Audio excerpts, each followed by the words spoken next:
Hey, welcome to Say You Look Tired. I'm Martin. There's no Dan today.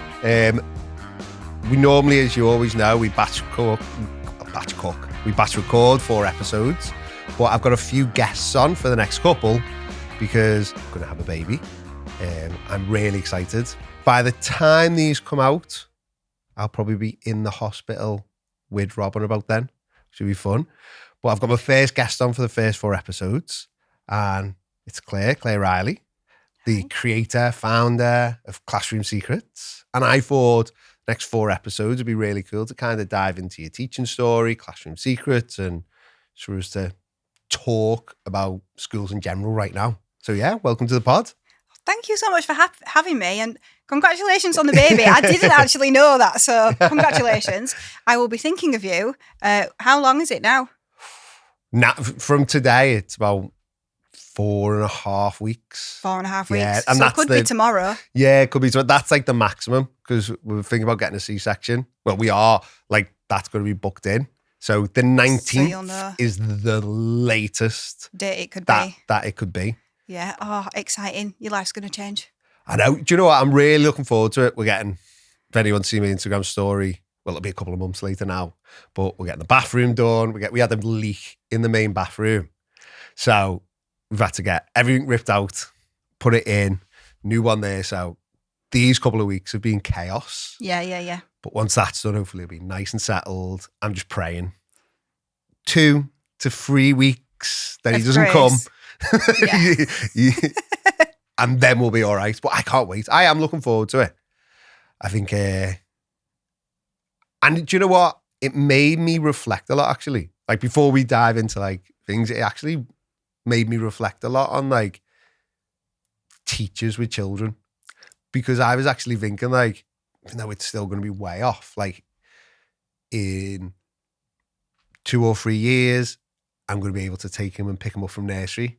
There's no way I would have been ever able to do that. I'm going to be able to not think about dropping him off at school, picking him up. He's going to go to after school clubs because he wants to go to them, not because I need some filler. and it's mad, like, and don't get me wrong, it's part of the job, but I do think it's mad that, like, we don't have that. Do you know what I mean? Like, there isn't that, like, do you know what? You've got a child. It should be for all teachers, but especially when you've got a child, it should be like, do you know what? We're spending so long doing the education for all these children. You got your PPA. Don't come in tomorrow morning. Take your child to school once a week or pick them up once a week. It's mad.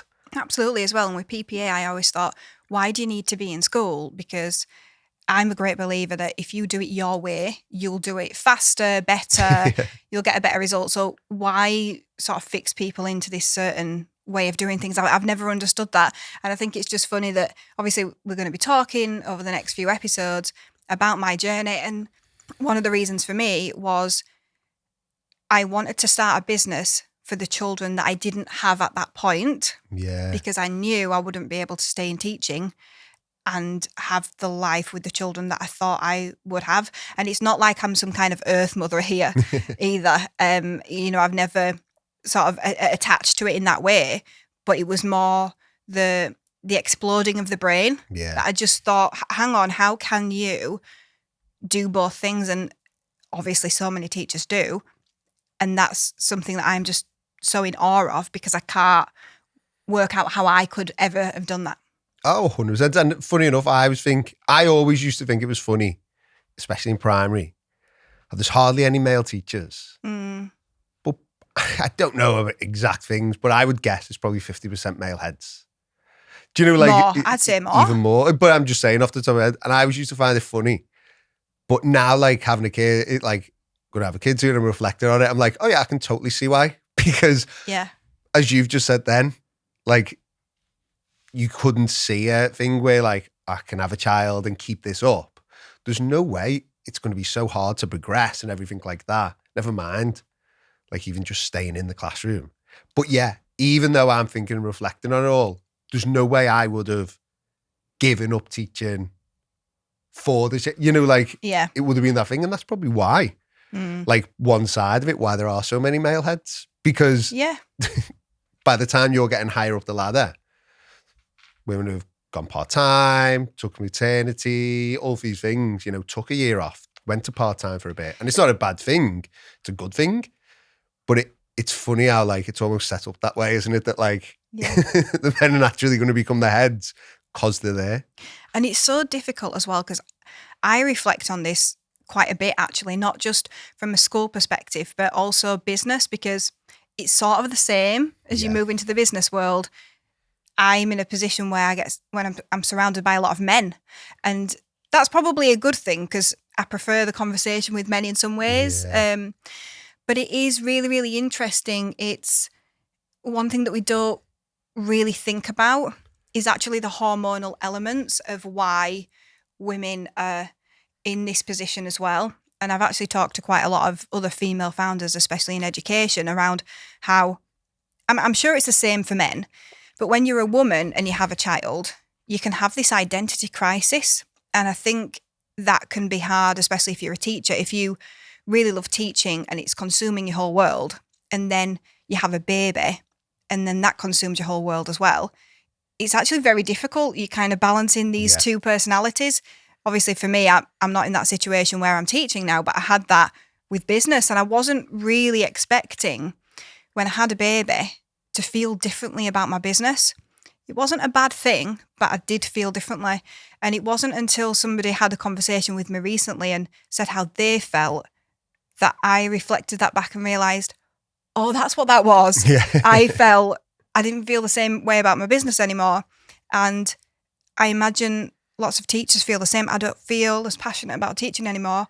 I want to reduce my hours. And it's that hormonal, sort of the biology of it as well, which makes it even more difficult for women, because we want both things at the same time, because we can have headship if we want to, but we also have the biology of, but I need to be at home, I need to be with my child, and that is so difficult. Oh, 100%. And without sounding like harsh, you can't have both, really, can you? You can't, like, because of the way the system's set up. No, not properly. You can't do it, yeah. And I always think it's funny, like, I think, like, if I always reflect back, and I've been reflecting back a lot about the school I was in for 10 years, and I loved it. It was such a good environment, and I keep in touch, and I know some of the teachers still there and stuff like that. And I find it really, well, at first I always think it's really important spotting a school where no one leaves. So, like, I was there 10 years. I think there was only one teacher who joined after me before I left. And now I think there's a couple more in now, but for different reasons. But there's only one more who took over as, like, a classroom teacher. But what's funny is we were all the teachers kind of retired, like, over the space of a couple of years. We all come in and everyone kind of stayed. Yeah. Because we were all similar ages. I know 4 of the teachers who were similar ages to me, and we all joined. They've all had kids and they've all gone part-time. Yeah. Now, I think we all have different strengths and different things, but I would say out the 4 of us, there was at least 2 or 3 who would have been more likely for leadership than me when I left. Do you know, just like they were probably a little bit further up the ladder. But now, 5 years on, if I would have stayed in that school, I would have been the most likely for leadership, because all 4 of them were part-time. Yeah. And that's just come just by them having children. I would have jumped them. Yeah. Where it wouldn't have happened, like, if I would have had a child earlier, I would have had 2 weeks off and been straight in. Yeah. And it's so interesting, stuff like that, isn't it? Because it's that thing of, like, I don't think you can have teacher life and have that, like, that not even dedication, that, like, work that's put on teachers and have that good home life balance. It is hard, isn't it? I think it's interesting because at Classroom Secrets, everybody works remotely, and we get together like once a quarter. And, you know, I have people in the business world who say, hang on, you need to have everyone in the office. And I don't believe that, because working from home works really well for me, and we brought the right people in. But it's interesting because I feel in that world, there's sort of a group of people who feel like people should be in the office. And in some ways, I feel that that's quite archaic in the way that they're thinking about things. But that translates to school as well. And that's the hard thing. The PPA, so many schools fight it, don't they? Exactly. And the way that you have to do things, and also things like to be a leader, you have to be full-time. Yeah. But do you really have to be full-time? Or are we putting that barrier in? And sometimes I think that's where maybe mothers are being held back if they want to work 4 days. And I've spoken to people on my podcast about that as well. And it's sad. And it's almost like you can have it, but only in a very specific set way, and it fits into 10%. And so we do need to look at that. But in primary, it's really hard, isn't it? Because I used to be a secondary teacher first, so I can see how, in fact, at my children's school, it's like a through school, and the music teacher, she starts at 9:10 every day, so she gets to do the drop off, and that's because she's teaching secondary children as well. So I can see how you can be more flexible. In primary, it can be done. It really can be done. It can definitely be done, but it works around those structures and everything like that. And even the first thing that come to my head then was, like, as you said, leadership's got to be full-time. You can't be in charge of a school unless you're full-time. But the same aspect of creating these superheads, and these superheads have 4 or 5 schools that they just pop into now and again. Yeah. I just think there's an element of being able to be more creative, be more free, try a different thing. And that's not really what we allow really in schools, or sometimes in classrooms, do we really? No. In fact, I spoke to Lee Parkinson on one of my podcasts quite a while ago. And one of the things that really sort of came through to me was that he was given the opportunity and trust to try things in his classroom. Yeah. And when I interviewed people who had kind of maybe moved into training or helping other teachers with thought leadership, it was because they had a leader who went, okay, try it. Don't have these specific rules that we're going to impose on you. And unfortunately, in a lot of schools, it's very rule based, isn't it? Oh, 100%. And I think it's probably a good way for us to, like, segue into your journey, like into teaching and stuff like that. Like, so you said that you were secondary. Yes, I was secondary first. Yeah. And then I was primary. So I tried the whole spectrum of things. I did not want to be a teacher. No. I did a performing arts degree. And I was just really kind of going with what I enjoyed to take me on to the next thing. I think at the back of my mind, I knew that I was never sort of going to be an actress or anything like that. Probably because of the RSD, like, being rejected and things. But so I went on that journey, and I got to the end of the degree, and people in my year were saying, oh yeah, I might move to London and get an agent. And I just knew that wasn't for me. I thought, but I know that means working in a pub, and I have more ideas for myself than that. And my mum was a primary teacher at the time. She actually was an unqualified teacher. She taught ICT, and she was like the ICT teacher in the primary school. And so I had a good relationship with her school anyway. And she said, why don't you be a teacher? And I thought, I'm going to have to say yes to buy me a year. Yeah. And I thought, well... You would have got 31 grand now. Well, I did get a bursary actually for arts. It wasn't 31 grand or anything like that. I still had to get a student loan. And I came here to Liverpool and I did the PGC here. And she wanted me to go into primary. But in my head, I was like, well, I love performing arts. I love the productions and everything like that. If I'm going to do it, then I'm going to do it in something that I love. And so I did it at Liverpool Hope. And the reason why I came here was because I had a background in dance and drama, and it was the only one where they'd give you a qualification in teaching both things. So I thought, right, that's perfect for me. When I started, I really liked it. Yeah. I was like, this is really good. I loved just being with the kids, but also shaping something, presenting an opportunity. I'm very much like, oh, today's a new day. What are you going to learn today? And teaching, gives you that outlet, doesn't it? So yeah, I actually really enjoyed it. The problem was I finished the degree I'm very much a home bird. I didn't want to stay in Liverpool or anything. And at the time, really, it was big cities where you can do performing arts. The other schools, they don't offer it. And so I went back home and I found it really difficult, actually, because loads of people had got a job and I'd not got a job. And so I temped for a little while, just in an office, really. And I started going through the process trying to, sign up with the agencies. And that was actually quite tough, but it was really brilliant experience. I would say anyone who wants to be a teacher, go on supply. I learned so much. I'm a big through that experience. I was thinking it must be interesting doing secondary supply, because I imagine, did you have to do all that, lessons? That must have been tough. But in secondary, though, when you're doing supply, and this is why they've changed things, you're not really expected to teach a lesson, or you weren't in those days. Right. You were expected to kind of get them to do what was on the board and walk around. But the thing is, so I was 21 at the time, and honestly, I looked 12. I used to power dress, right? And my granddad had dropped me off because I didn't drive at the time. And so I'd have my skirt on and my suit jacket. And I was going to some really tough schools, like in Bradford and Huddersfield. And I learned a lot of instincts there. I remember being in this one science lesson, and there must have been year 10 or year 11 boys. And 5 minutes before the bell went, they left. And so I learned to be in front of the door 5 minutes before the bell left.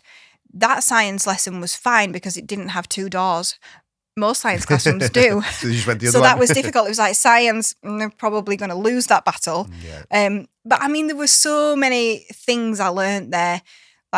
One of my favourite stories is just being in a science classroom, the things boys will say, Miss, just lean over a little bit more, will you? And you're like, what does that mean? And then you kind of get all that. But because of that experience, and because I was in really tough schools and I had to just think on my feet all the time, never knowing, you get a timetable as a supply teacher in a secondary school, and you're at one end of the school for this lesson, then you're at the other end of the school for another lesson. You have no idea where it is. You got to trust these kids who are out to get you, at the end of the day. And it's stressful, but the skills you learn are amazing. And then, so I actually ended up, while I was on supply, I found out about, this is so weird, this would ring alarm bells for you.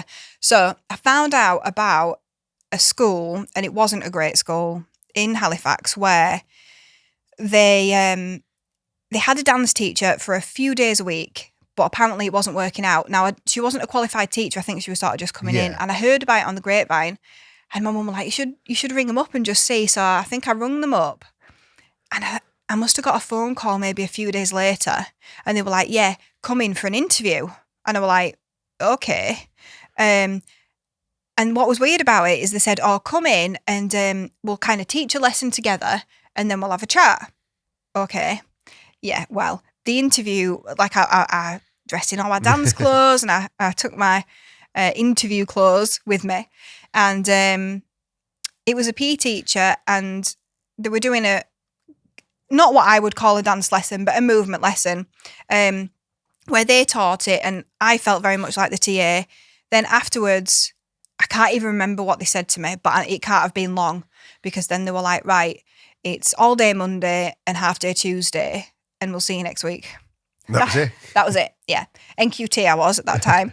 And so I did the supply to supplement that. Yeah. But all of those experiences meant that later on, when I went into primary schools on supply, that it was like, right, yeah, year 6.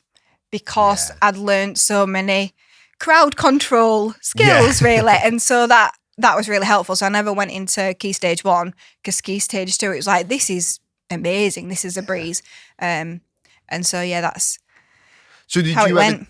Obviously, you did the dance there. Did you ever teach in a secondary? Or was it just you kind of did secondary supply and then ended up primary supply and then primary? No. So that job, the 1 day and a half a day, so that continued for that year while I did supply. And I said to them, listen, I want to go full time. And And so then they gave me drama lessons and ICT lessons as well, because it was quite a small secondary school, really. And then I became full-time and I stayed for 2 years. What's really difficult about it, though, that particular school, is that my classroom was, so there was a sports hall, like on the end of the school, then my classroom, which was supposed to be a gym, and it had mirrors in. And at some point they'd thought, oh, I know, why don't we do dance lessons? So it wasn't really that big. In fact, it was a similar size to this room that we're in now, which is not huge. And so I didn't have any support. And it was a school where the year 7s would have a different lunchtime to year 11s. So I'd have year 7s and then I'd have year 11s come and run around my classroom when I first started. But there was no support. They'd only just got to the point where they were allowed NQTs again, and they'd forgotten what they were doing there and all that kind of thing. And I didn't know what to ask for because there were no other NQTs. And I think I listened to your episode about NQTs, and I just think it's such a potluck experience. Oh, 100%. It wasn't bad. I can't say it was bad. It's just, it could have been better, I think.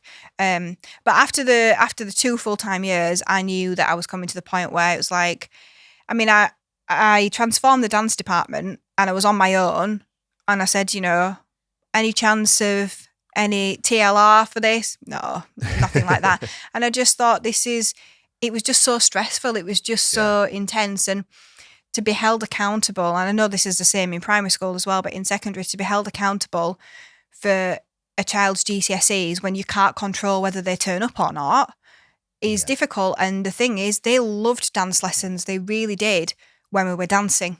Yeah. And then as soon as you get to the point where, to get this grade, you've actually got to do this written piece of work, forget it. I never got anything. It was that kind of school. So, and that's when I thought, right, okay, I'm going to go on supply again. But the problem is, I think that must have been like 2009, actually. But what had happened during that time is, because secondary supply was kind of like cover supervising, if I'm honest, they said, well, we want cover supervisors now. So I did some secondary supply, but it was kind of drying up. And there was this one instance where a school, I went into a school, did a great job, and then the agency phoned me up and went, they really liked you. They want you to come back tomorrow, but on a cover supervisor rate. And I just went, like half price. Yeah, exactly. It was actually half price. I was like, no. And then they phoned me up 10 minutes later and went, okay, I will pay the full amount. I thought, well, you obviously liked what I did, because if anybody's listening, what they really like on supply is crowd control. The behaviour management is the most important thing, because you can't learn without it. So you have to be good at that and be confident in that, and then you can get to the learning. So I thought, what am I going to do, because it is drying up. And that was when my mum suggested, well, why don't you try primary? And I had a friend at my mum's school, and we said, oh, can I come into year 5 for a week and sort of see how it goes? Because the biggest transition for me was, I could obviously do all the maths and the English, but I'd never been taught how to teach those things. And I'd never really taught lessons that were predominantly at a desk or anything like that. So that was like, oh. So I just wanted to see how it was. And then I must have been with like 5 agencies, phoned them all. One of them said, okay, maybe, sent me to this one school in year 4. And then it was, can you do tomorrow? Can you do the next day? Can you do next week? Can you do to the end of the term? And I stayed there all year. And that's I think, the perfect way with supply, isn't it? You can build that. Like the job I was in for 10 years, it was a 6-week long-term cover. Yeah. That was it. And it turned into a term, 2 terms, a year. And then I just got a contract through the door. And I think what's great about that is, one, you didn't have to sort of go through the stress of the interview. Oh, and they are so bad, the interviews. I don't know what secondary are like, but primary. Well, I never did one.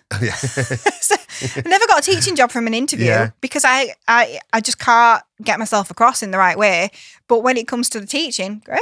Yeah. And that is a tricky thing. So yes, it was an interesting journey, but I was so grateful to do it in that way, because I knew nothing. So it was like complete baptism of fire. So I was left in a position where I really had an understanding of what it would be like if you were really unconfident and needed the most support you could possibly need. That was me. Yeah. So that was helpful to the journey to Classroom Secrets, really. So yeah. Oh no, I think it's that, and like I'm a big advocate of supply, and I think I actually don't. I've said before now, I don't think this should be a training year. I think this should be a year where you have to go on supply. Yeah. And you have to go because it's going to do two things. One, you're going to have a go in all different schools, all different years. You're going to find what you like, what you don't, but you're also going to see how schools run. Yeah. And you're going to be able to then spot good schools and bad schools. Yeah. Because one of my biggest problems with like school interviews and stuff like that, you have no idea what that school's like. And it's very hard on a walk around the school and an interview to see what the school's like. Yeah. The only one I always used to ended up having red flags with was if the interview was like silly. I'd be like, this is a red flag. Like I had one, do you remember it? It was, I got given a book and they were like, here's this book, make a term plan for it. So think about, you've got half an hour in that room over there. Think about what English you'd do, what maths you'd do, how you'd link it to topic for a year 4 class. We'll come and get you. They come and got me and then brought me to a room which had like a shoe horse in it with the full governing body on it, the head, deputy and the teacher you were replacing. You had to sit in the middle and explain to them all how you do it. And then after that, they asked you a few questions about that. And then they randomly threw questions at you about what you do in this scenario. And I always remember the head saying, what would you do if there was someone in the school where there was a safeguarding issue, where you weren't comfortable with how they were with the children? I was like, I don't know. I'd probably go to whoever's the safeguarding lead and say, I've got an issue. He said, what if the safeguarding lead was the person you had an issue with? And I was like, I'd probably come to you. And he was like, what if I was the safeguarding lead and the head and I was the person you had an issue with? And I was like, I don't know. Like I'm an NQT. Like, why are you asking me this? Teach me that. Teach me that. Yeah. This head I had a nightmare like 3 weeks with before I quit, when I went on supply, wrote on his reference for me, Martin would be a good teacher with support. I listened to that, yeah. And even the supply agency fella was like, that shows the type of man he is. He hasn't realised he's the one who's meant to give you the support. Yeah. And that's it, isn't it? Like supply's so good for, I think, finding your feet with teaching and learn about schools. Because, you did your training, PGCE, 2 schools? Yeah, 2 schools. And very different schools as well. Yeah. But that's your experience. 2 schools. And here as well, which was very different to where you were. To where I was. Just going back to the interview thing, I think sometimes I do wonder whether they do reflect on interviews. And I always, it's interesting for me because now I've got a business and I think of it from that perspective. And I know not everyone's thinking from that perspective, but we've been on a journey. We're doing interviews for people. And when we end up with a colleague in the business that maybe isn't the right fit, then we think about the interview process. I wonder how much of that happens in a school sometimes. I really do think do they sort of think, well, maybe we need to... So one of the things for us in the early days, we'd do this sort of proofreading test and there were kind of like little Easter eggs in it, but probably too many. And I got to the realisation where I thought, this is too hard. Good people will fail this because we're not giving them enough information. And it's like exactly what you said in your interview. Well, I'll read the safeguarding policy when you give me the safeguarding policy and I've got the job. Yeah. But you tell me what you want me to do and I'll do it. Oh, and some of the stuff I just think in interviews is so weird. So weird. So again, another one. I was on supply doing day-to-day supply. the agency rang me and said, there's a long-term supply here, but they want to do interviews because it's going to be for a term. And I was like, okay, I'll go in and do it. And I said to him, what's the interview? And he said, it's long-term supply. I'll probably just ask for a little chat. Might ask you to, you know, maybe they'll say teach for half a day and they'll see what your management's like. I went in and the deputy head was there and he said, okay, you're going into a year 2 classroom. You need to do a spag lesson for them. Right. In that room, sit in that room for 15 minutes, come up with your lesson, and then we'll go and teach it. And then, but there was no computer, or it was literally just in a room. Yeah. I went and taught the lesson, and he was like, "You pitched it wrong," and I was like, "Yeah. I've not taught year 2, and I didn't really know." And he was like, "Why didn't you know?" I was like, "Well, I don't know any really. I look at the paperwork and go, okay, what do we do? What standards?" He was like, "Oh, we kind of expect like all the teachers just to be able to go in and teach." It's so random. Is that thing I said to you before where why would you make it so difficult for somebody to achieve something? Why can't you just let them do it in the way that works for them? Which is using information that you find somewhere. I am not somebody who can keep all that information in my head. But as well, I wouldn't want a teacher who was like, if I was a head, I'd be like, what? This guy can just come in and blag anything. Wing it, yeah. Got myself a winger. I think it's mad and all the stuff, but it's part of that teacher thing. I don't think anyone's properly trained in teaching in the sense of like to manage. You kind of just fall into leadership, don't you? Unless there's someone who's like really driven, like, I'm going for that. You fall into leadership. You become a head of department. Yeah. Or you become like in secondary, say like a head of year, and then all of a sudden you're an assistant head. And then you have to do a course, which means that you're a senior leader. But the senior leadership course is generally a lot of meeting. Like you go to a couple of lectures and then you've got to write a report. Yeah. Like there's no real like, this is how you manage. It's so difficult as well because this comes up obviously in business talk a lot because we've been through this journey and actually we did kind of recruit like schools did for managers in the first place. It was like, well, you've been here a while. And it was terrible. It was really bad. Learned a lot of lessons from that. A lot of heartache, really. But I think what can be quite difficult, especially in a school setting, is you do need to learn to manage people. And if you're not careful, what ends up happening, you think, in fact, this is my favourite one, actually. One thing I hear a lot, especially on groups where teachers are wanting to leave teaching, or I don't really look at the any of the recruitment stuff anymore because the team recruit. But that whole thing of, well, I've managed a classroom of children, so I'd be a good manager. And what I've learned is that is not the thing. No. That is a completely different skill set. But I think that's why this happens. Because, and then that's why we have this horrible culture in some schools where teachers are treated like children. Because it's like, well, I can manage a classroom, so I can manage this team of teachers, and here are the strict rules, and you have to fit within my system. But it's a completely different thing. And I've learned that through business, really. And obviously having a massive team of ex-teachers. And that's it. And I think the biggest difference between, say, teaching and business, because I actually think teaching and running your own business are so similar. Yeah. Because you're left to your own, to a point, you're left to your own devices.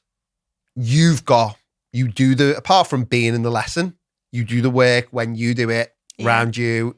Yeah. You've got to get it done. There's times like that. The only difference is you have got someone breathing down your neck a lot of the time. In school. And it's so different. I think it's like some of the ideas, you just think, why? Like we had one where it was when SPAG was really big and every learning objective had to have SPAG at the end. So, doing research in science with bullet points. Right. And the head said, what we're going to do is we're going to do book scrutiny in a couple of weeks. Mm-hmm. But what we're going to do is he had his mentor and he was like, we're going to come round. We're going to take your books. We're going to open it on a random page, see what your learning objective is, and then we're going to flick on like 5 or 6 pages, and we're going to see whether they're using that punctuation still. And I just remember sitting there going, that's so bad. Like, now I'm doing a science lesson, but I'm thinking about what punctuation they did 3 weeks ago, so that can make sure you use your bullet points rather than let's learn about science. And that comes from management of like, we've got to tick this box and we've got to do that. And it's just, to me, it's that chaos of like, there's so much good in teaching and it just needs that little bit of structure. Someone there to be like, no, like, you shouldn't be working at night. And you shouldn't be answering that email.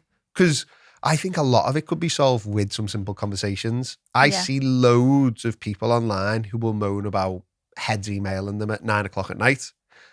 Don't get me wrong, the head shouldn't be emailing them at 9 o'clock at night. Maybe they set up a system where their emails go out later. Yeah. But I always think it's also your own personal responsibility to set your boundaries, to go like, oh, I don't open my emails till 8 a.m. I don't have them on my phone and I don't look at them and I don't do this, because there might be some stuff where the head's like, because a head's job is stressful and busy. It might be like, I finally got an hour to sit down. I will put this together. It's up to your own personal responsibility to also go, I don't answer my emails till 8 a.m. Yeah. I have this time and this time and this time, and that's when I look at them.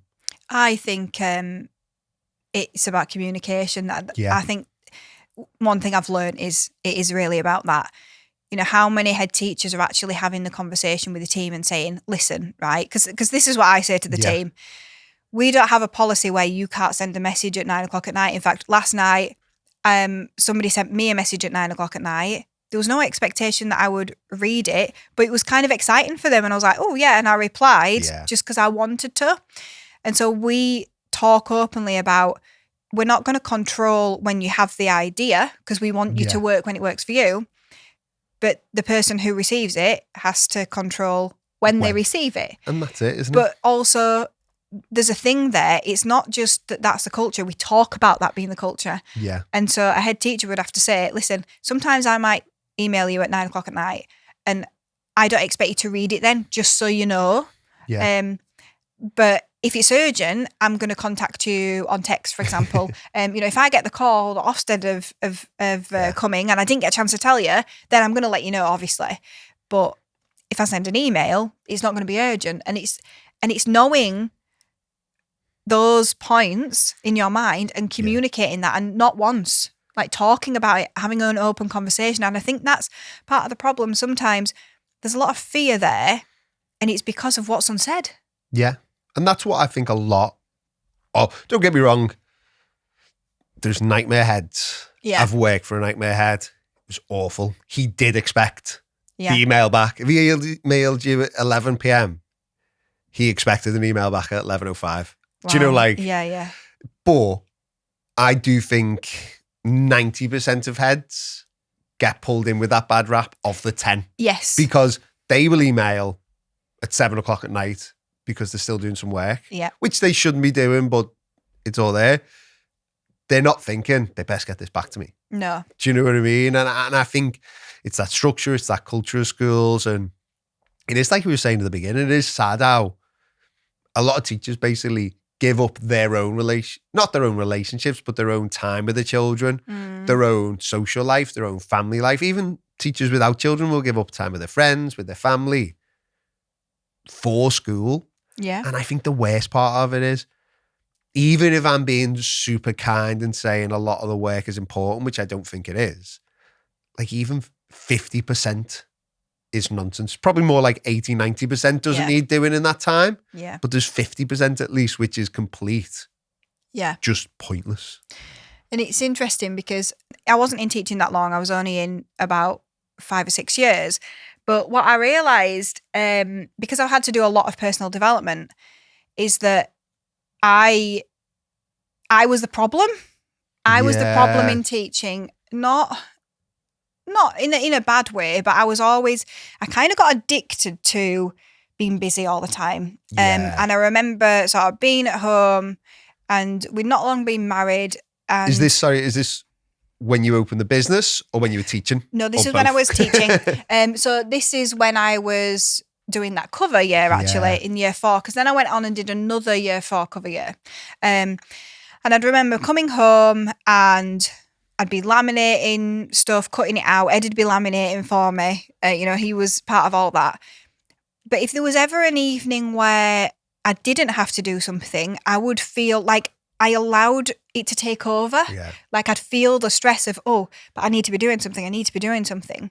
And that, I think, as a woman in my very early 40s now, I can see how that didn't help me now. Yeah.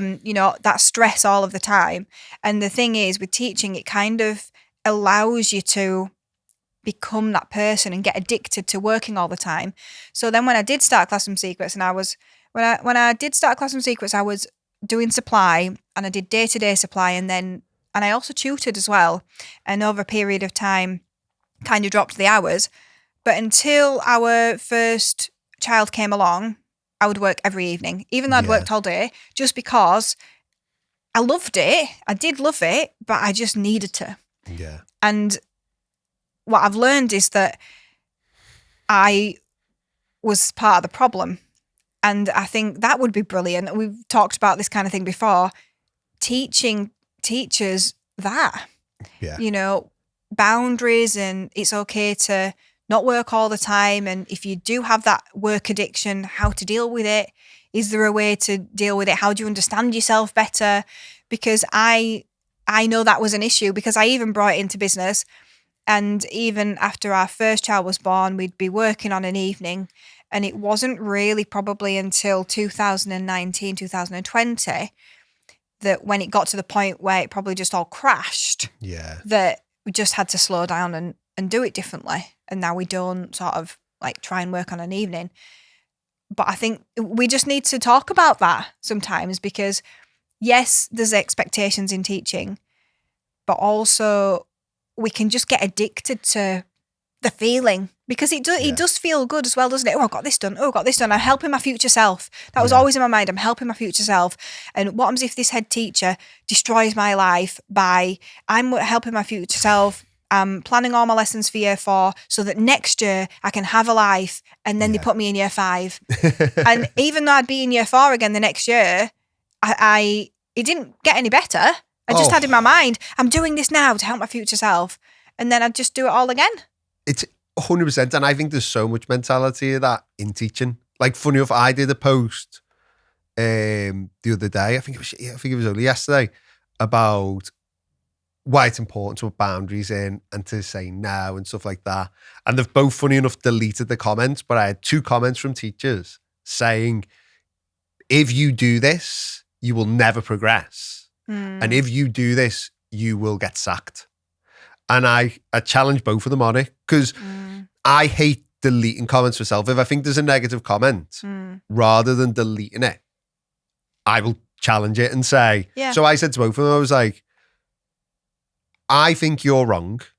Can you tell me what I've asked teachers to do in this post that will cause them to not get promoted, not get a promotion, or what's going to get them sacked?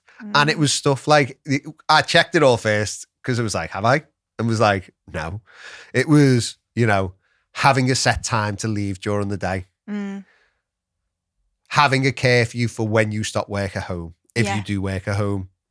Going for a walk after work to clear your mind and to have a de-stress. Taking a lunch and making sure you drink water. And there was people saying, no, if you do that, if you say like, it's 7 p.m, I'm not going to do any more work, I've been working since 6 a.m, that your head will sack you. Do you know? Because it comes from that. As you said, got to be busy, got to be ready, got to be on top. You're a lazy teacher. If you are trying to take a break, you're a lazy teacher. Yeah. I mean, that's obviously probably coming from the leadership in the school, isn't it? But I think I've learned a lot as well about time management, and I thought that I was good at time management when I was a teacher, but I probably wasn't that good at it. Yeah. And it's the whole thing around Parkinson's law. If you've got this amount of time, because I didn't have children at the time, it was all open-ended. This this pile of books could take me an hour to mark, or it could take me half an hour.